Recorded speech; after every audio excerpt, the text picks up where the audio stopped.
اللہ الرحمن الرحیم۔ حضرت امام علی نقی علیہ السلام کا علم لدنی بچپن کا ایک واقعہ۔ یہ ہمارے مسلمات سے ہے کہ ہمارے ائمہ کو علم لدنی ہوتا ہے۔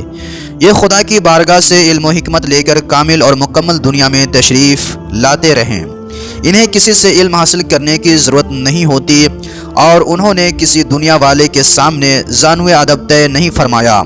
ذاتی علم و حکمت کے علاوہ مزید شرف کمال کی تحصیل اپنے آباء و اجداد سے کرتے رہیں۔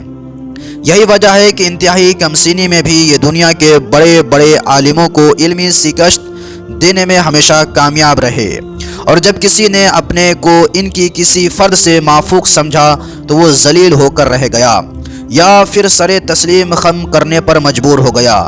علامہ مسعودی کا بیان ہے کہ حضرت امام محمد تقی علیہ السلام کی وفات کے بعد امام علی نقی علیہ السلام، جن کی اس وقت عمر 6 سے 7 سال کی تھی، مدینہ میں مرجع خلائق بن گئے تھے۔ یہ دیکھ کر وہ لوگ جو آل محمد سے دلی دشمنی رکھتے تھے، یہ سوچنے پر مجبور ہو گئے کہ کسی طرح معلم ان کے ساتھ لگا دیا جائے جو انہیں تعلیم بھی دے اور ان کی اپنے اصول پر تربیت کرنے کے ساتھ ان کے پاس لوگوں کے پہنچنے کا سد باب کرے۔ یہ لوگ اسی خیال میں تھے کہ عمر ابن فرج رہجی فراغت حج کے بعد مدینہ پہنچا۔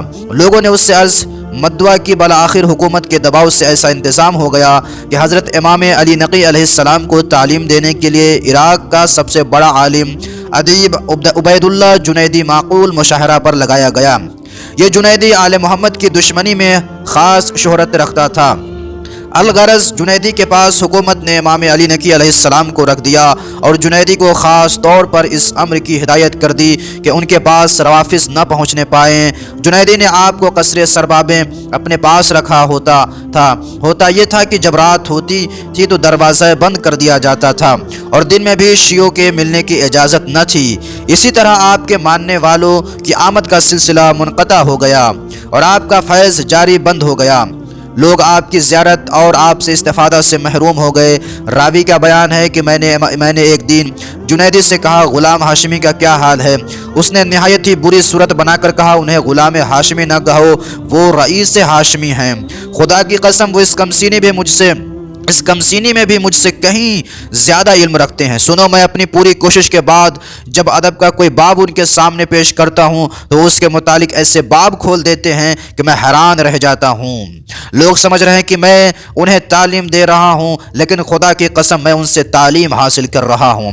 میرے بس میں یہ نہیں کہ میں انہیں پڑھا سکوں۔